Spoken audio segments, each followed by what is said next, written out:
semua ikut bergembira. Halo, selamat pagi adik-adik semuanya. Sebelum ibadah, absen dulu ya. Ayo kita absen. Almo, kamu yang sebut nama kelasnya ya. Adik-adik lambaikan tangan. Siap? Adik-adik kelas Matius. Kelas Matius sudah siap. Hebat. Adik-adik kelas Markus. Wow, sudah siap juga. Sudah rapi-rapi. Semangat ya. Sekarang yang terakhir nih, yang sekarang lebih banyak yang ikut. Kelas mana ya? Kelas Lukas. Wah, kelas Lukas sudah siap juga. Hebat semuanya, semangat. Hari ini kita mau nyanyi apa, Almo? Kita mau nyanyi Kudaki-daki gunung yang tinggi. Wah, tinggi sekali. Kamu nggak capek? Nggak, bersama Tuhan Yesus aku nggak capek. Wah, hebat, berarti selalu semangat ya. Karena Tuhan Yesus memberikan kekuatan. Setelah itu kita nyanyi apa lagi? Masuklah anak-anak Tuhan. Oh iya, anak Tuhan juga harus bersukacita, bergembira karena Tuhan Yesus adalah kekuatan kita. Nah, setelah ini jangan lupa kita juga mau bernyanyi untuk mempersiapkan hati mendengar firman Tuhan. Kita nyanyi apa? Firman Tuhan ku dengar. Oh iya, kita menyanyi lagu itu dengan sungguh-sungguh ya. Dan sekarang adik-adik semuanya bangkit berdiri. Dan kamu Almo, kamu geser ke sana. Kakak mau ambil gitar. Kita nyanyi pakai gitar. Yuk, kasih semangat dulu sama teman-teman. Teman-teman, semangat, semangat, semangat. Iya, semuanya semangat ya. Oke, kita siap mau memuji Tuhan bersama-sama. Berdiri pakai gerakan ya. Daki, daki, daki, daki gunung yang tinggi. Turun, turun, turun, turun lembah yang dalam. Melintasi padang rumput hijau membentang. Yesus besertaku. Terbang, terbang, terbang luar angkasa. Selam, selam, selam, selam dalam samudra. Dayung, dayung, dayung, dayung perahu di sungai. Yesus besertaku.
berdoa dulu ya, mengucap syukur.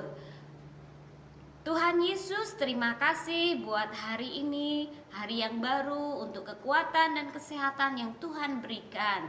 Kami siap bernyanyi memuji Tuhan, berkati ibadah kami dari awal sampai selesai. Dalam nama Tuhan Yesus, haleluya, amin. Adik-adik tetap berdiri, kita menyanyi bersuka, bersuka, anak-anak Tuhan.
Kepada kita semua. Sekarang adik-adik boleh duduk. Kita mau siapkan hati kita mendengar firman Tuhan. Kita mau naikkan pujian firman Tuhan ku dengar.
Dengan sungguh-sungguh ikuti Kais berdoa.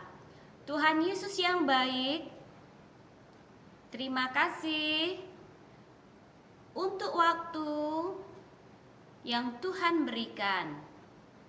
Kami sudah memuji Tuhan.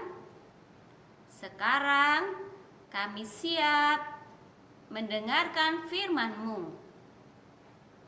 Tuhan Yesus, berkatilah supaya firman-Mu dapat kami mengerti.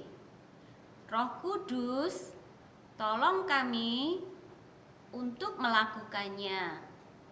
Dalam nama Tuhan Yesus, haleluya, amin. Ya, siap mendengar firman Tuhan, semuanya tetap santai tapi serius. Nggak boleh ada yang bercanda atau bermain-main. Adik-adik, kakak pakai payung, bawa payung. Adik-adik tahu nggak kenapa dan kapan kita pakai payung? Iya betul, kita pakai payung kalau sedang hujan. Selain hujan? Iya, kalau matahari bersinar sangat terik dan panas, kita pakai payung. Tapi kalau kita jalan kaki, Kalau naik motor, naik mobil jangan pakai payung ya. Untuk apa kita pakai payung saat hujan dan pakai payung saat sinar matahari panas? Untuk melindungi tubuh kita supaya tidak basah, tidak kehujanan, tidak kepanasan, nanti kita bisa sakit. Nah, payung ini melindungi kita dari hujan dan dari sinar matahari. Payung melindungi kita, tetapi payung ini terbatas karena selain ukurannya kecil, payung ini juga hanya dipakai di tempat-tempat tertentu. Di dalam rumah kita nggak mungkin pakai payung, ya kan? Nah, perlindungan payung terbatas, tetapi ada satu perlindungan yang tidak pernah terbatas. Perlindungan siapakah itu? Iya, betul sekali. Perlindungan dari Allah dalam nama Tuhan Yesus Kristus. Makanya kita mengenal istilah Immanuel, Allah beserta dengan kita. Artinya Allah selalu melindungi kita dimanapun dan kapanpun, tidak tergantung ruangan, tidak tergantung cuaca, tidak tergantung keadaan. 24 jam kita dilindungi, kita disertai oleh Tuhan. Adik-adik, Tuhan Yesus selalu menunjukkan kasih-Nya kepada kita di dalam suka, di dalam duka, dalam segala keadaan. Perlindungannya nyata dalam hidup kita. Yuk semuanya katakan bersama-sama, Allah perlindunganku. Sekali lagi, 1, 2, 3. Allah perlindunganku. Allah melindungi kita. Dalam kitab Mazmur 37 ayat 39. Yuk sama-sama katakan Mazmur 37 ayat 39. Dikatakan orang-orang benar diselamatkan oleh Tuhan. Ia adalah tempat perlindungan mereka pada waktu kesesakan. Jadi dalam segala keadaan Allah perlindungan orang-orang benar. Di dalam Alkitab ada sebuah cerita, kisah nyata tentang seorang anak perempuan yang sangat cantik. Anak perempuan ini tidak punya ayah, tidak punya ibu, tidak punya papa, tidak punya mama, karena orang tuanya sudah meninggal. Disebut anak yatim piatu. Tetapi anak ini diangkat anak, diadopsi oleh saudara ayahnya. Anak perempuan yang cantik ini namanya Hadasa. Nama lain dari Esther. Nah, Hadasa atau Esther ini tinggal bersama dengan Bapak Mordekai, yaitu ayah angkatnya.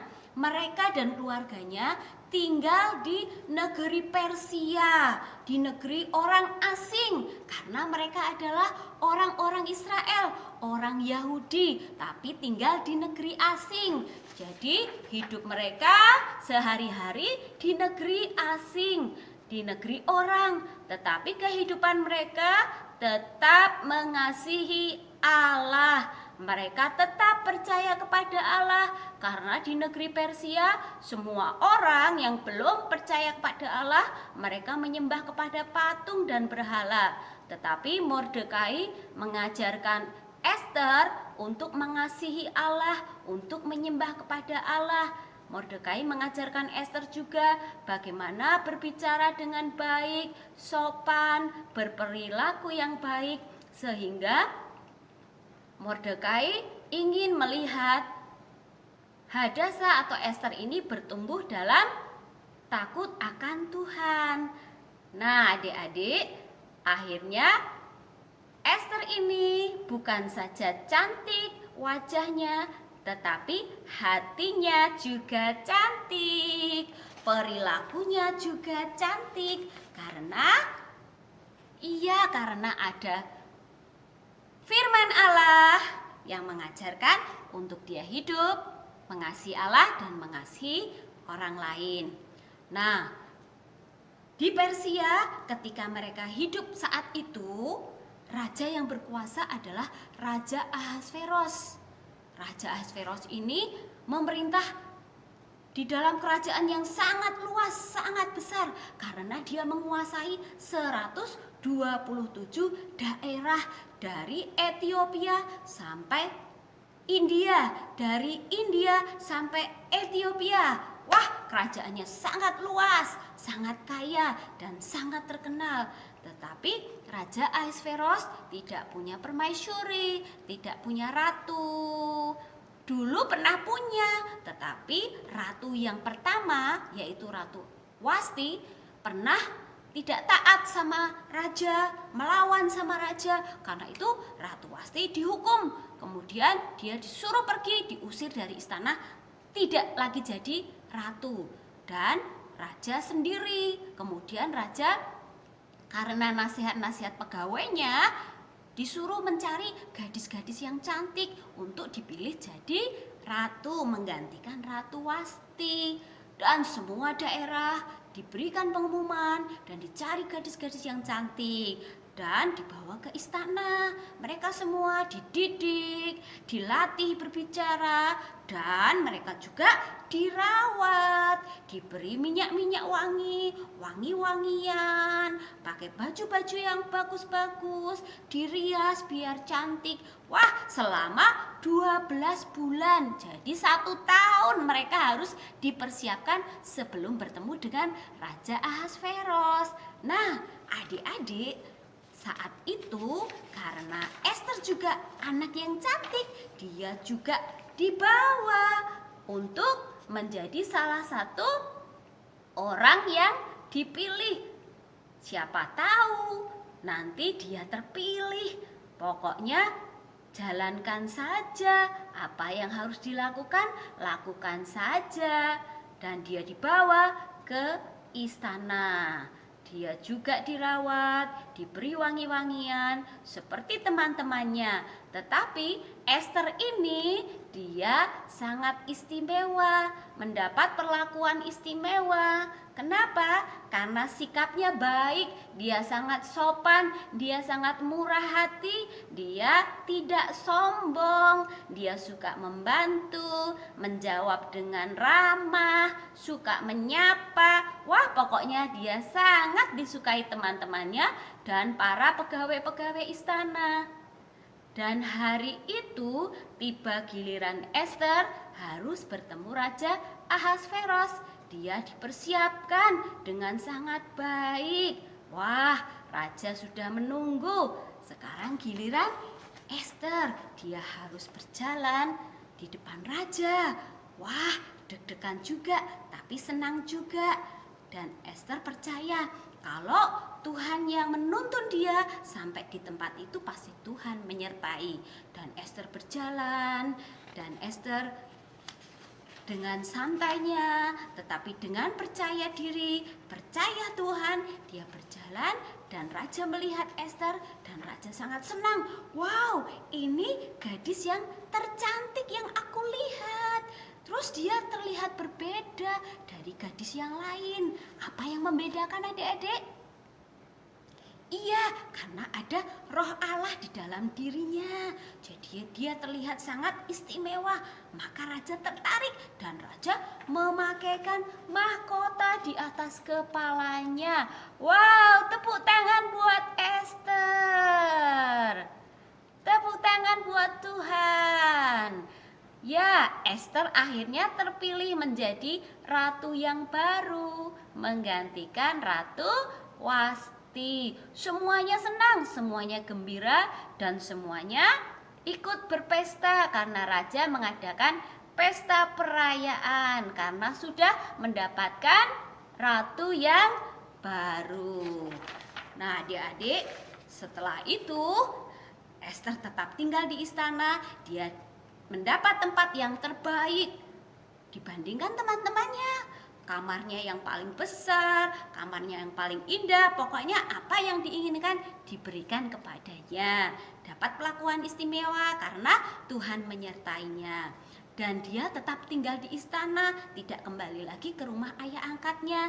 Meskipun demikian, dia masih ingat nasihat ayahnya, yaitu Mordekai, untuk tetap menjaga satu rahasia. Apa rahasianya? Adik-adik mau tahu? Nih, Kak Is kasih tahu ya.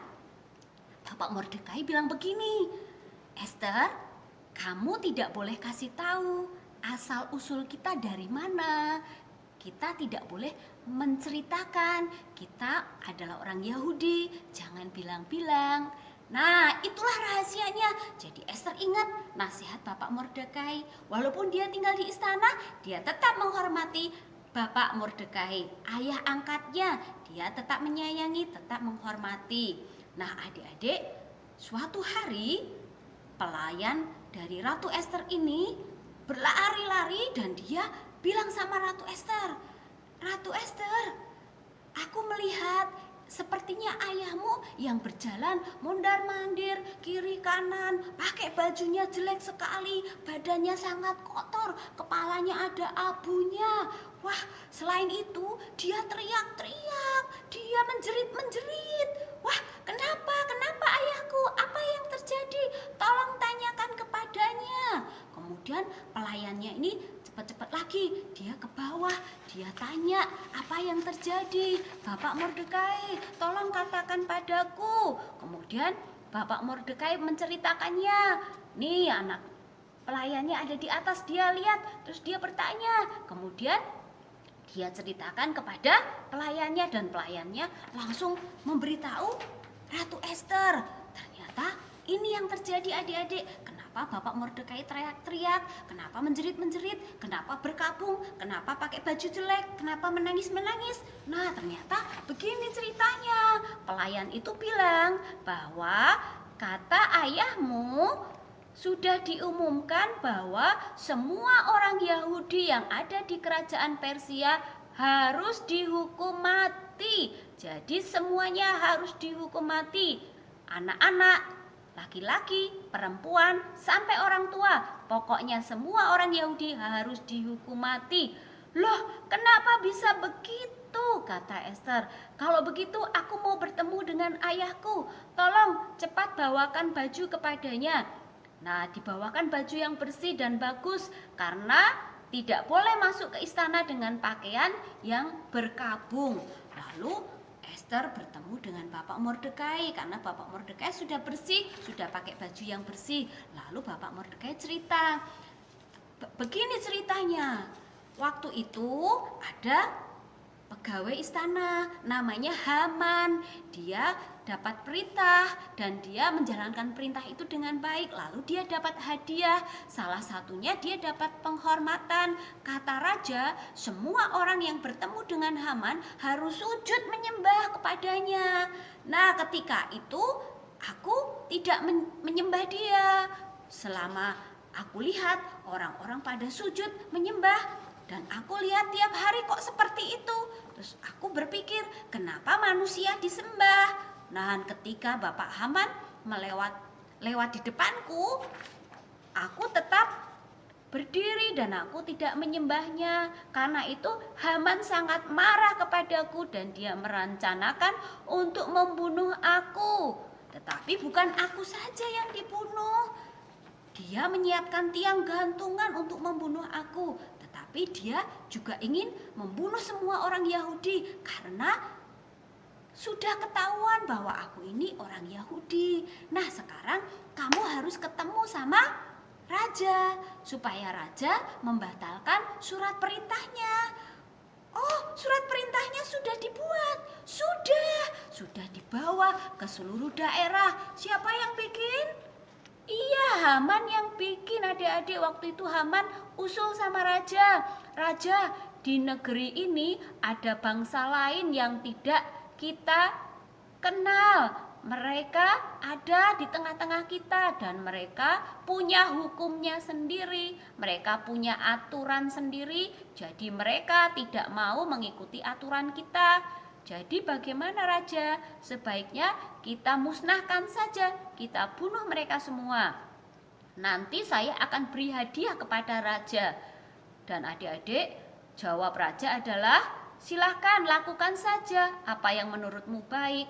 Kemudian raja menyetujui dan dia memberikan cincin meterai, tanda dia setuju apa yang dilakukan oleh Haman. Nah, itulah yang terjadi adik-adik. Kenapa tadi Mordekai berteriak-teriak, menangis-menangis, mondar-mandir. Ternyata itu dia dan seluruh orang Yahudi akan dibunuh, termasuk Esther. Tapi waktu itu kan belum tahu kalau Esther orang Yahudi. Karena itu Mordekai bilang, sekarang kamu harus datang kepada raja. Kamu harus meminta supaya raja menyelamatkan bangsamu. Esther bingung, aduh bagaimana aku bisa datang kepada raja? Ada satu perintah, ada satu peraturan. Kalau tidak dipanggil oleh raja, kalau raja tidak mengulurkan tongkat emasnya, maka orang itu harus dihukum mati. Berarti nanti aku harus mati kalau aku tidak disukai raja. Kemudian Bapak Mordekai bilang, kalau kamu tidak mau menolong bangsamu, maka akan ada pertolongan dari pihak lain. Artinya Mordekai percaya bahwa Allah dapat menyelamatkan orang Yahudi karena Allah itu punya banyak cara. Tetapi sekarang Esther kan ada di istana, jadi mungkin Estherlah yang dipakai oleh Allah. Jadi Mordekai bilang, kamu ada di istana, mungkin saat ini kalau kamu datang kepada raja, mungkin ini waktunya kamu akan mendapat kedudukan dan hak istimewa sebagai ratu. Kemudian Esther bilang seperti ini, baiklah kalau begitu ayah, aku akan datang kepada raja. Tetapi sebelum aku datang kepada raja, aku minta ayah dan teman-teman semua orang Yahudi harus berdoa, harus berpuasa, memohon kepada Allah supaya Allah melindungiku dan menolong aku. Bagaimana caranya aku bisa menolong bangsa Yahudi? Semua harus berpuasa, semua harus berdoa. Aku juga mau berpuasa dan berdoa. Nanti pelayanku, dayang-dayangku, pegawai-pegawai istanaku, aku suruh berdoa dan berpuasa. Jadi kemudian Mordekai pulang dan memberitahu semua orang Yahudi, ayo kita berdoa bersama-sama, bersyafaat. Jadi mereka berdoa bersama-sama, memohon supaya Tuhan menyelamatkan bangsa Yahudi. Dan mereka semuanya berdoa adik-adik. Mereka sungguh-sungguh selama 3 hari berdoa berpuasa. Esther berdoa berpuasa di istana bersama dengan pelayan-pelayannya. Kemudian orang-orang Yahudi dan juga Mordekai semua berdoa dan berpuasa selama 3 hari. Nah, setelah 3 hari berlalu adik-adik, si Ratu Esther mulai bersiap-siap. Dia dandan yang cantik, dia dandan yang rapi. Kemudian dia memakai bajunya yang terbaik. Wah, aku mau bertemu dengan raja. Mungkin ini pertemuan terakhir. Kalau raja tidak suka, aku bisa mati. Tetapi Esther tetap percaya. Dia sudah berdoa, semua bangsanya sudah berdoa, pasti Tuhan akan tolong. Nah, Esther sudah berdandan, sudah pakai baju yang bagus, dan dia pakai mahkotanya. Kemudian dia berjalan menuju pintu, dan dia ingat, aku mau berdoa lagi. Esther berdoa lagi, memohon supaya Tuhan menolongnya. Setelah Esther selesai berdoa, Esther berjalan menuju pelataran istana. Dan seperti biasa adik-adik, ketika tidak dipanggil, pasti orang tidak berani. Tetapi Esther dengan keberanian yang dari Tuhan, dia berjalan. Waktu sudah sampai di pelataran, ternyata raja sedang duduk di singgasana, di tahta. Raja melihat dan dia bertanya, siapa itu yang ada di luar? Kemudian orang bilang, itu Esther, suruh dia masuk. Kenapa dia ada di situ? Lalu Esther dipanggil adik-adik. Wah, dia deg-degan. Tapi dia percaya, Tuhan, aku harus menolong bangsaku. Kemudian setelah dia dipanggil, dia masuk ke dalam. Raja melihat Esther dan dia terpesona dengan kecantikan Esther. Bukan hanya kecantikan wajahnya, tetapi sikapnya juga sangat sopan. Dan Allah membuat hati Raja Ahasveros menjadi hati yang lunak. Dia menjadi baik. Dia tidak melakukan hal-hal yang ditakutkan oleh Ester. Justru raja mengulurkan tongkat emasnya kepada Ester, dan Ester memegang ujung tongkat itu. Lalu raja bertanya, "Mau apa engkau ke sini? Kenapa engkau berani-berani datang? Padahal sudah ada peraturan, kamu bisa dihukum mati." Lalu Ester berkata, "Raja, aku ingin mengundang raja datang ke perjamuan makan di tempatku. Tapi aku ingin supaya raja datang dengan Bapak Haman." "Baiklah kalau begitu, aku akan datang." Kemudian raja menyuruh memanggil Haman, dan mereka berdua, adik-adik, mereka datang ke perjamuan makan yang disiapkan oleh Ester. Nah, saat mereka sedang makan, Raja Ahasveros tanya lagi, "Ester, kamu mau apa? Setengah dari kerajaanku akan aku berikan kepadamu." Tetapi Ester belum minta apa-apa. Dia hanya minta satu hal yang sama, yaitu, "Raja, besok aku mau bikin perjamuan makan lagi. Aku ingin raja datang lagi bersama dengan Haman." Wah, Haman sangat senang sekali, adik-adik. Wah, tidak ada yang diundang, cuma aku. Tuh, Haman itu sangat sombong ya. Padahal dia tidak tahu nih, Tuhan akan melakukan sesuatu dengan hidupnya yang jahat, yang sombong itu. Kemudian mereka pulang, dan besoknya Ester membuat perjamuan makan lagi. Dan ketika mereka sedang makan, adik-adik, ketika mereka sedang menikmati hidangan, raja bertanya, "Ester, mau apakah engkau daripadaku? Maka akan aku berikan kepadamu. Setengah dari istana dan kerajaanku akan kuberikan kepadamu."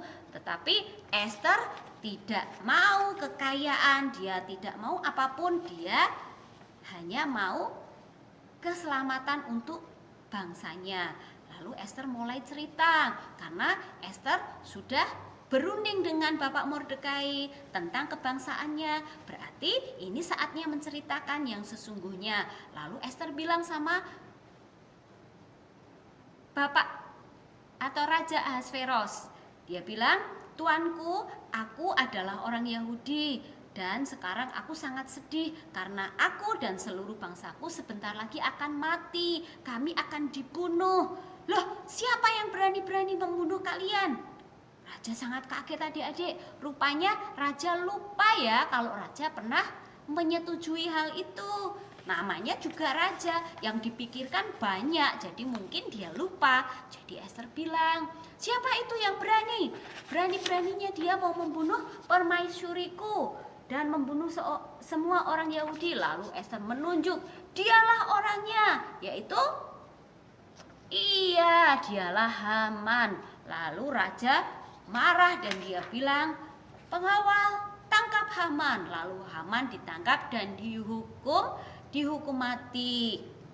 Tetapi surat dari raja itu tidak bisa dibatalkan. Jadi Ester meminta supaya raja membuat surat yang lain, sehingga bangsa Yahudi bisa membela diri ketika mereka ditangkap. Mereka boleh melawan, mereka boleh membela diri.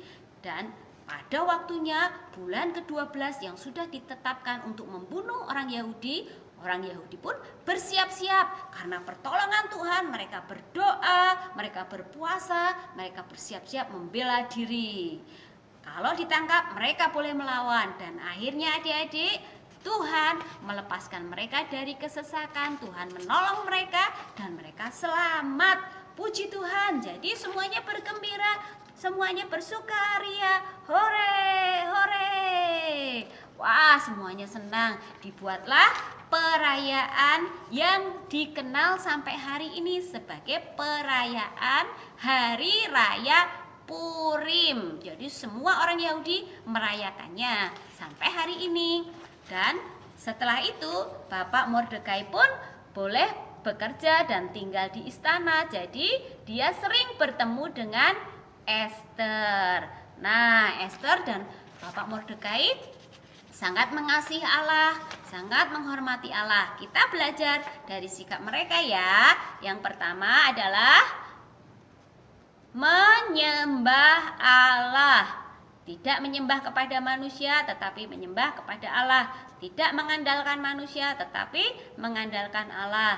Yang kedua, berdoa kepada Allah, bukan berdoa kepada patung, bukan kepada berhala.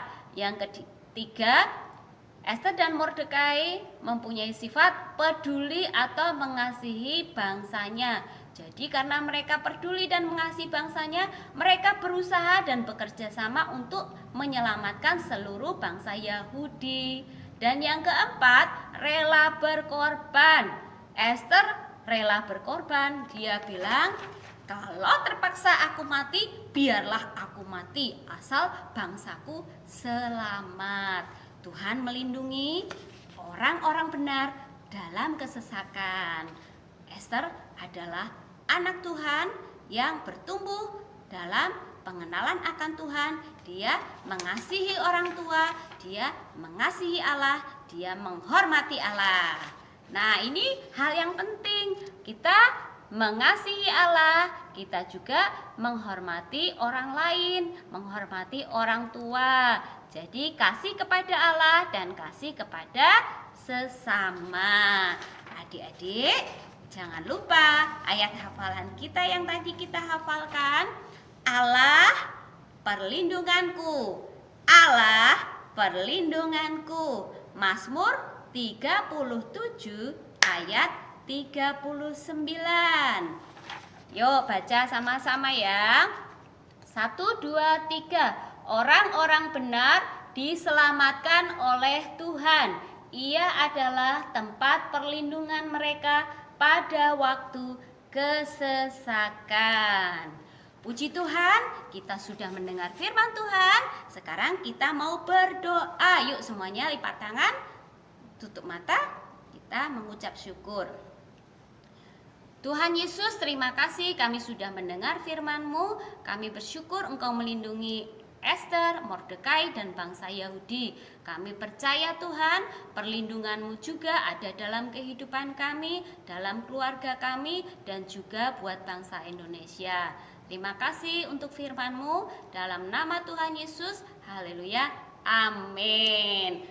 Nah adik-adik, sebelum kita aktivitas, kita mau doa syafaat dulu ya. Adik-adik semuanya tetap lipat tangan, tetap tutup mata, karena kita mau berdoa. Dan hari ini teman-teman kalian yang berdoa. Yuk semuanya berdiri ya. Semuanya berdiri.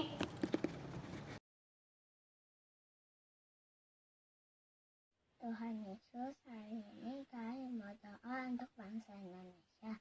Berkati bangsa Indonesia, virus corona ini berlalu. Virus corona ini dipatahkan kuasanya dengan darah Yesus. Semoga bangsa Indonesia damai sejahtera. Berikanlah Bapak Presiden kami panjang umur, sehat selalu dan keluarganya. Dan pakailah Kalis untuk membawa teman-teman untuk kepada Tuhan dan percaya kepada Tuhan. Haleluya, amin. Tuhan Yesus, kami mau berdoa untuk para tenaga medis Tuhan, untuk para dokter, para suster, perawat, supir ambulan, dan cleaning service juga Tuhan. Berikan mereka kekuatan, kesehatan, pelindungan-Mu Tuhan, supaya mereka dapat bekerja dengan baik. Berkati juga dokter yang bekerja di laboratorium Tuhan. Terima kasih Tuhan Yesus, kami sudah berdoa mengucap syukur. Haleluya, amin. Tuhan Yesus, kami berdoa untuk mereka yang sakit. Tuhan Yesus, tolong lindungi supaya mereka cepat sembuh. Berikan kesehatan, kekuatan, dan berikan kekuatan dan kesehatan kepada orang-orang pengemis, orang miskin, dalam nama Tuhan Yesus. Haleluya, amin. Mari kita semua berdoa. Tuhan Yesus, berkati anak jalanan yang kelaparan,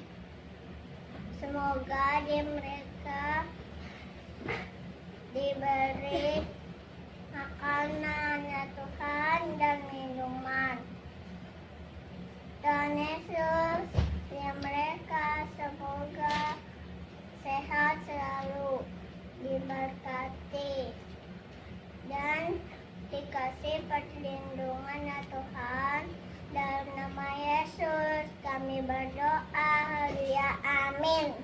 Bapa di dalam sorga, Grace bersyukur Tuhan pakai hidup Grace.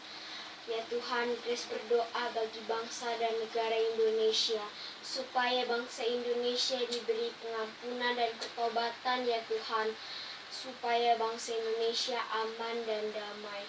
Ya Tuhan, Grace minta belas kasih karunia-Mu Tuhan bagi Indonesia. Ya Tuhan, supaya bangsa Indonesia dipulihkan ekonominya, dilepaskan dari COVID-19 ya Tuhan. Tuhan, lawat Indonesia, lawat Indonesia. Grace juga berdoa bagi keluarga anak-anak Tuhan dan keluarga Grace ya Tuhan. Di dalam lindungan Tuhan, di dalam nama Yesus Grace berdoa, amin. Mari semuanya kita berdoa untuk para tentara dan para polisi. Tuhan Yesus yang baik, hari ini kami ingin berdoa untuk para tentara. Berkati semoga mereka semua bisa diberi kesehatan dan selalu dilindungi oleh Tuhan. Beri mereka semangat dan juga semoga mereka bisa berlatih dengan baik dan bisa menjadi tentara yang baik di negara ini. Terima kasih Tuhan, berkati para polisi juga. Semoga mereka diberi kesehatan dan dilindungi oleh Tuhan. Semoga mereka bisa menjadi polisi yang baik dan mereka selalu bisa mendapatkan orang-orang jahat di sekitarnya. Semoga mereka bisa menjalani dengan baik dan bisa mengatasi semuanya dengan lancar. Terima kasih, haleluya, dalam nama Yesus, amin. Ayo teman-teman, kita berdoa. Bapa, kami berdoa. Mohon berkatilah hamba Tuhan dimanapun berada. Untuk gembala kami dan wakil gembala kami, Pak Filipus dan Pak Bona, serta guru-guru sekolah minggu dan para penginjil, supaya dalam masa corona ini diberikan kekuatan, kesehatan, dan roh yang setia dan takut akan Tuhan, tetap setia melayani Tuhan dan memberitakan Injil firman Tuhan. Terima kasih Tuhan Yesus. Dalam nama Tuhan Yesus kami berdoa dan mengucap syukur. Amin. Waktunya aktivitas. Adik-adik sudah siapkan kertas semua kan? Nah, ambil satu lembar kertas kalian, kemudian lipat menjadi 2, ujung dengan ujung, dan buatlah tekanan seperti ini sehingga akan ada garisnya. Ya, kelihatan ya garisnya ya. Setelah itu, gunakan salah satu telapak tangan adik-adik, boleh kiri, boleh kanan. Dirapatkan jarinya, kemudian letakkan di sini dan adik-adik mulai menggambar, menjiplak bentuk telapak tangan adik-adik di kertas ini. Boleh pakai spidol, boleh pakai ballpoint, boleh pakai pensil. Yang penting bisa kelihatan karena nanti mau digunting. Dan setelah dilipat, setelah membuat telapak tangan akan jadi seperti ini. Ya. Kalau sudah selesai, adik-adik membuat gambar di tengahnya, gambar jendela atau gambar pintu seperti ini. Tetapi salah satu sisinya jangan digaris. Nanti yang digunting yang digaris, yang ada garisnya, pakai spidol atau ballpoint. Dan setelah itu adik-adik gunting bentuk telapak tangannya, tetapi jangan pas garisnya ya, agak keluar sedikit. Setelah selesai akan jadi seperti ini, jadi 2. Nah, jadi 2 adik-adik. Ya. Tadi pintunya sudah digaris dan digunting. Jadi seperti ini. Jadi ada lubangnya, bisa dibuka, bisa ditutup. Kalau sudah selesai, adik-adik tempelkan jadi satu dengan telapak tangan yang satunya. Seperti ini ya, tetapi yang dilem pinggirnya saja. Pinggirnya semuanya dilem, tengahnya jangan. Setelah selesai, adik-adik mulai tuliskan pokok doa yang akan kita doakan setiap hari, supaya kita ingat berdoa untuk apa saja ya. Untuk keluarga, untuk gereja, hamba-hamba Tuhan, untuk kesehatan, untuk Indonesia. Adik-adik bisa tuliskan seperti punya kakak, tapi tempelkan juga di dalam selembar kertas warna lain seperti ini. Kalau nggak punya kertas warna lain, nggak apa-apa. Pinggirnya boleh diwarnain pakai warna apa saja yang adik-adik suka. Nah, ini kakak sudah tuliskan. Judulnya di atas ya. Judul firman Tuhan hari ini, Allah perlindunganku. Di bawahnya ayat hafalannya, Mazmur 37 ayat 39. Di sini kakak tulis untuk keluarga gereja hamba Tuhan Indonesia, untuk pemerintah, untuk dokter, untuk ABRI, untuk polisi. Wah, terserah kalian mau tulis apa saja yang Tuhan taruh di hati kalian, tuliskan pokok doanya di situ.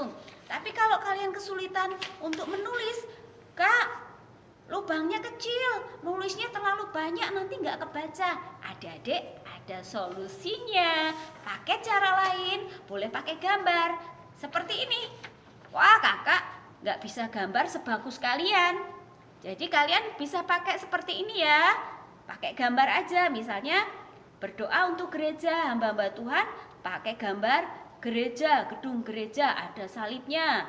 Berdoa untuk keluarga, gambar rumah. Berdoa untuk orang-orang, untuk dokter, untuk kepolisian, ABRI, semuanya didoakan, digambar dengan bentuk orang-orang seperti ini.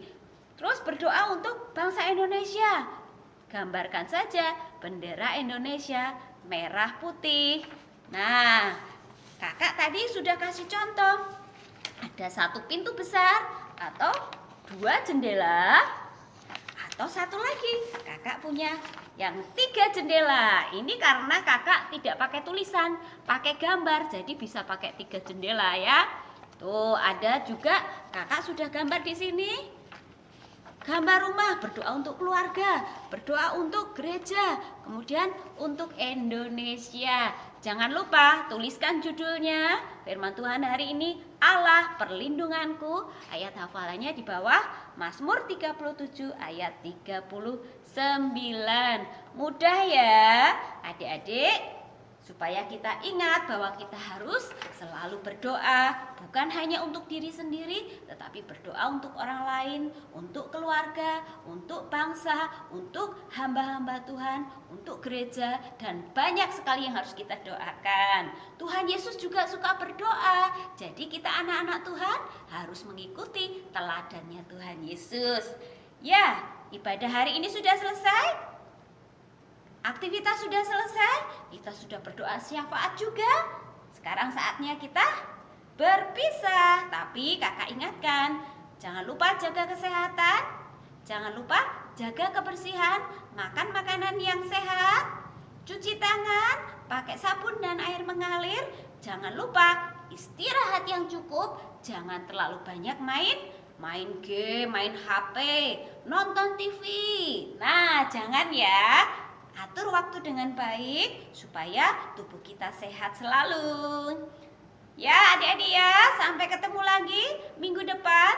Tuhan Yesus berkati. Bye-bye.